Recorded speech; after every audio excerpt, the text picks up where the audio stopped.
So what we're going to cover today, again, this is Tony from Transformation Fitness and Wellness. Just wanted to have another support component, communication, as many things as we can do to support people out there who are in more of an isolation component. So what we're really going to talk about today is we're going to go into like a winning mindset. Like, what does that look like? How can you obviously change the thought process, and then some things that you can do on a daily basis that's going to help you get to these situations. Obviously, the unknown can be very scary for most people because you can only control what you can control. So we're going to get into this winning mindset, I'm going to go through some strategies that we've used personally, things that's helped us navigate a lot of different stressful situations over the last 13 years. So I might start talking different scenarios that we've fortunately and unfortunately been exposed to. We've had to navigate some certain situations, been pretty stressful. So I will try to elaborate and give you tips and tricks on those situations that helped, or the scenarios and things that we did help us get through some tricky situations. So we're going to pop in. So what is a winning mindset? People ask that, what does that mean? A winner's mindset is mindset acknowledges that whatever adversity they face, they will become successful. So it's like really a thought process, because man, our thoughts can really cause a lot of other unwanted stress. Our body doesn't know the difference. There's some of the things we do here in some of the breathing techniques and the RPR is really, our body is very unique. Our mind is very, very powerful, and it can really affect how we respond to things and the stresses and anxieties that can be created just from the mind. So, and obviously a loser's mindset is going to give up when going gets tough. You just like, doomsday, everything's awful. A winner's mindset is earned, certainly, and never given. Obviously, you have to work on that component again, because we can create the stories in our mind and create a lot of negativity and woes me component. So mindset's going to be very important, specifically through this time. The unknown, we're navigating a lot of different scenarios. So you always want to come in and kind of check yourself. But I'm going to go through some things that you can do on a daily basis that may help. So, what does a winner's mindset look like? And I'm going to go through some components that will help you work on that mindset and the winner's mindset. Obviously, if you can implement a couple of these things in your daily habits, it will help as well. So I'm going to run through this, and then we're going to go into detail, a little bit of detail of every category that's under here. So we have obviously some of the things that will affect the mindset, and the positive mindset is obviously positivity. Where's your mind at every day? Are you positive? Are you not? Are you negative? Because that will impact a lot. That will impact a lot of stress as well. So we're going to talk about reflection, determining the feeling you're after. What do you want to accomplish? What do you want to feel? Add up the wins, and I'll talk in elaboration on that component. Gratitude, scarcity versus abundance, and then the subconscious mind. How a lot of these things we can control, and we don't need to dump a lot of these problems inside our mind and create more anxiety that we don't really need right now. So we're going to move on. Obviously positivity is a huge one. It impacts people in many ways. From being a coach the last 22 years, understanding how a positive influence can impact the results of what a person is doing, or if a person is struggling. So you want to continue to fill your mind with positivity, in times of uncertainty. And this is a time of uncertainty for many people. So positivity on a daily basis is going to be very important. It's going to help with the mindset. It's going to help you get through the day, and it's going to fill you up. Okay, we don't want to break things down. We want to fill up. So when you have positive thoughts and optimism, and you're optimistic of the future, your cortisol levels actually will reduce, and the body will decrease the cortisol levels, and then obviously the brain will produce a serotonin component.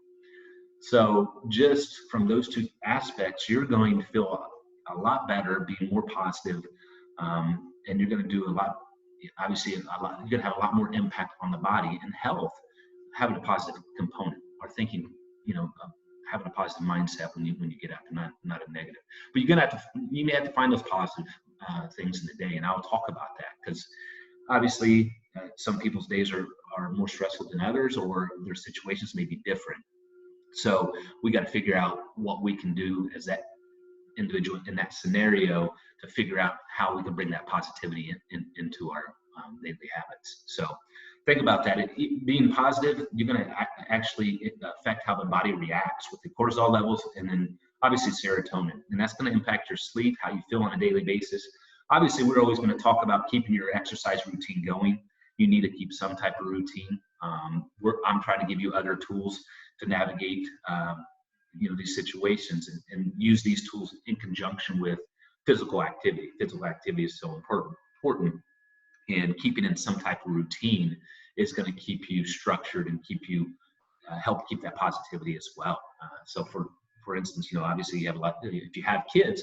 Our son was in preschool, and he is pretty stressed out about it because he wants to go see his friends. He wants to be in that routine. I can really tell how he reacts because he's not in the routine of going to school multiple days a week. Even though we have them in specific routines at home, structure is very important. So we're going to move on to the next component, reflection. There's a lot to talk about reflection. This is an area that sometimes some of us, specifically entrepreneurs or people who are very driven to are goal-oriented, they may not take the time to do some of these components. Reflection, it's a thing that I've always struggled with. I've tried to do a better job with this because I will always want to drive and never kind of step back, understand what has been accomplished, what good you've done. The pat on the back. I've never been a big person to do that component. It's not something. It's not my strong suit. Let's just say that. But it's something I have to work through. So reflection will help with self-awareness, and that's very important, which is a key component for emotional intelligence, right? So we can create the storm inside our head and create a lot more anxiety and stress than we really need to. So recommendation with that is reflecting, and you can do it multiple ways. You can do it even in the morning, or you can do it at the end of the day. And I will talk a little bit more on those components, because I'll talk about obviously adding up some type of win, because we've used different coaches over the years. He had a very good scenario that he would talk about. So I'll touch base on that a little bit more. So if you want to do it, obviously in the beginning, to kind of reflect from the past day, or in the evening, if it helps with you coming down and trying to get a good night's sleep, you want to reflect on, how was your day? What's positive? What have you done, today to be positive to other people? Could be anything, but you want to really reflect and understand self-awareness. Where are you at? Where's your mind at? Where do you want to go? How do you want to react to certain situations? Because we can control a lot more than we think, specifically with the mind, or we can make it a lot worse. So the emotional intelligent component. So right now, what we got going on is people are doing like hoarding and things of that nature. It's really, they're emotional intelligent. They see other people do it, and they're reacting and not really being aware of their situation and understanding the grocery stores are not closing. There's going to be food there. So really being self-aware of how you react to certain situations is key. It's key on a daily basis. It's something that I've always had to work on and be self-aware, and then obviously react appropriately to the emotional component. So we'll move on to this, determine the feelings you're after. So identifying how you want to feel or how you want to react. If you want a better outlook and a positive attitude, you have to understand what that looks like for you. Again, every person's situation is a little bit different. So you have to understand yourself and what's going to be good for you, and what feelings you're looking for, from the positive standpoint. But you got to understand that, so that way you can work towards that. This stuff does not come naturally. You have to work at a lot of things, to work on your mindset, to work on a winning mindset, to work on positivity, all these things, reflection. So I know I'm talking a lot and I'm giving you a lot of information. So you can pull one or two nuggets out of this and incorporate it in your daily habits, and it's going to help impact your well-being. Because I'll probably talk about some routines and things here at the end as well.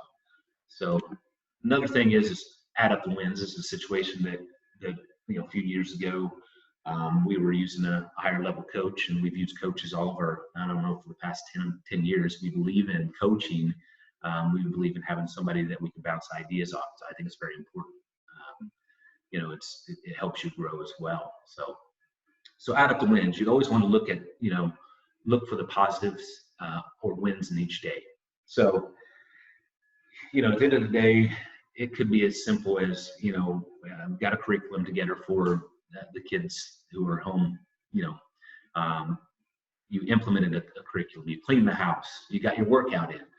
Those are all wins, because if you don't want to look over and watch the news and say, oh man, this is so negative, people are dying, which it is, that's true. That's what's happening right now. And just keep eating that negative component and sucking all those negative components in. So a good tip that Aaron and I have used over the years, and one of our coaches recommended this, is like, okay, reflect on the day, look, add up the wins. It's going to be, one win is a positive, right? And a positive mindset is going to help you move on, because man, it would be easy to kind of add up all the negatives, right? Specifically now, you don't want to do that. You're just going to create a lot more stress that you don't need. So, look through your day, kind of do a reflection. That's why reflect is so important. Kind of get, understand of where your mind's at and see what direction you want to go. So you want to add up the wins. They can be simple. We have a lot of people still making the workouts. Those are huge wins. If you can stay in some type of routine, it's so important. So on to the next one, and a lot of people have talked about this, and obviously, this is a big one as well, is gratitude. What are you grateful for? You can look up a lot of different research components, how gratitude can affect your overall well-being, your health. So you always want to be grateful for what you have. Gratitude can help you become a happier and healthier person. From the social component, from emotional component. So gratitude is a very powerful one. Be grateful for what you have, because one thing a lot of people always say is it could always be worse. Of course, it could always be worse, but you want to be thankful and grateful for what you do have. I think in the scenario right now we're going through, in the situation we're going through, we're in a great country. I know a lot of people, have their thought process, and we're having issues with, obviously, from a political standpoint, we need to work together. But I would much rather be in this country, in this time frame, than any other country. So, being grateful for where you're at and what you do have, it's going to be so much, it'll give you so much power, and it'll make you feel so much better when you kind of reflect and understand, and be grateful for certain things, and have gratitude. And you have gratitude for other people, other situations. It's a big one. So try to incorporate the gratitude component, into your life in some format. And then scarcity versus, abundance. We can probably talk a lot about this. We used another different coach, several years back, and they talked about this a lot, and they did mindset coaching as well, and scarcity versus abundance. And you can see right now, there's it's probably 50-50 right now. We have a ton of people that are in scarcity mode, and then we have some people in abundance. And this can impact, obviously, the stress component, the anxiety component, how you wake up every day. So the person with an abundance mindset believes that there is always more of everything in life. Like, hey, we're going to get through this. We will figure it out. There's always more opportunity. Look for the opportunity. So, having a scarcity versus abundance mindset is going to be very impactful. A person with a scarcity mindset lives in fear. They're going to lose everything. And a lot of times what happens with people that push into that scarcity component typically start losing things because it starts to impact their health, their mindset, their sleep, their stress. And obviously, if you're not taking care of yourself and you're creating more stress and more cortisol, you're getting less sleep, all those things really affect how you react, how your mind can be either cleared, and going back to the emotional intelligence, we can really create a lot of problems within our mind, and then obviously it comes down from to the physical component as well. So another thing that's happening right now is scarcity versus abundance. Is people with a scarcity mindset, that's what they're doing. They're hoarding. They're going in and they're seeing that there's stuff missing, obviously. And this is hard because Erin came home the other day and she was like, man, looking specifically having two young kids we have to take care of and feed. We typically will buy food within a week standpoint. We don't have a ton of food at home. We've always done it that way. Erin does an awesome job about getting obviously different recipes and cooking and trying to get the kids to eat different healthier foods. So we would never have an abundance of food stocked up. We just don't work that way. So when she went to the grocery store the other day and she couldn't get certain items, obviously her mind went there first. And she came back, she started talking to me. She's like, holy moly, man, seeing these components can really stress you out and put you in a scarcity mindset. Then you start buying a bunch of stuff. So that's just one example of what happens with scarcity versus abundance. So understand, again, you got to kind of step back and do some reflection on yourself and figure out where you're at and see how you can make different decisions or think a little bit differently. That way it's not going to impact your overall well-being and mindset and health, and all those components can be affected by that. So remember, scarcity versus abundance. I just lost my last one. Okay. Sorry. Last one that didn't pull up, and we'll get this back up, is the subconscious mind. With the subconscious mind, it's interesting. I read a whole book. I've read a couple of different books on the subconscious mind because it really intrigued me, just based upon some of the negative components that I've been through as an individual. Losing my father at a young age and seeing some things. I didn't have my childhood was not perfect by any means. I had to deal with a lot of things that most people don't have to deal with. And when I started growing as an individual and starting changing and trying to change my mindset, I wanted to try to figure out why I had certain thought processes. And I still work on this on a daily basis because I can go into a negative component and be negative, and you're like, okay, what am I doing? I wanted to work on myself and get myself better. So I started reading a lot of books on subconscious mind because some of the things I think I've been exposed to will push over into that subconscious mind. So you got to figure out how you can change as an individual. It takes a lot of work. So the subconscious mind is a data bank for everything, which is not in your conscious mind. It stores your beliefs, right? If you're believing a certain thing, you're believing a certain thing. When you sleep, it's there. It doesn't go away. So understanding what we absorb and take in, we can either, make the situation worse, or we can make the situation better. So you got to absorb positivity. You got to absorb good things. You got to work on yourself. And obviously your thought process can be affected. In the subconscious mind, you bring all this negativity and all this doomsday and scarcity in there. It's challenging to get it out. I mean, you're basically feeding your subconscious mind negative thoughts, negative process. And that's going to create a lot more stress. It's going to punch up your cortisol. It's going to mess up your sleep. And it's a dominoes effect. And if you start missing workouts, it's challenging. You can go into a cycle where it's not good, and it's hard to get back out, to be honest. And then you'll start using other coping mechanisms, which is not good as well. So that's a whole other component. But just think about the subconscious mind. There's a lot of books and resources out there. It's a data bank. It stores everything. So you start pushing all this negativity in, it's storing that, it's keeping that. That's why we want to obviously be positive in whatever format that looks like for you. Is different for every person.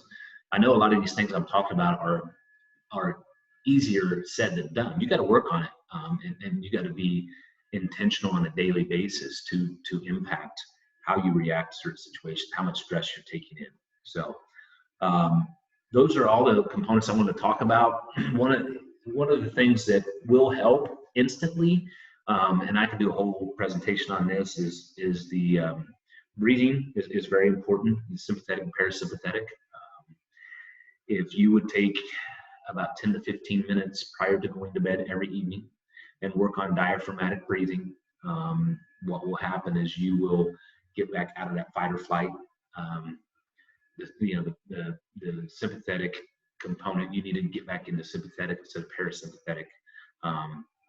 Because if you stay in the fight or flight, it will wear on you. Your sleep's not going to be as good.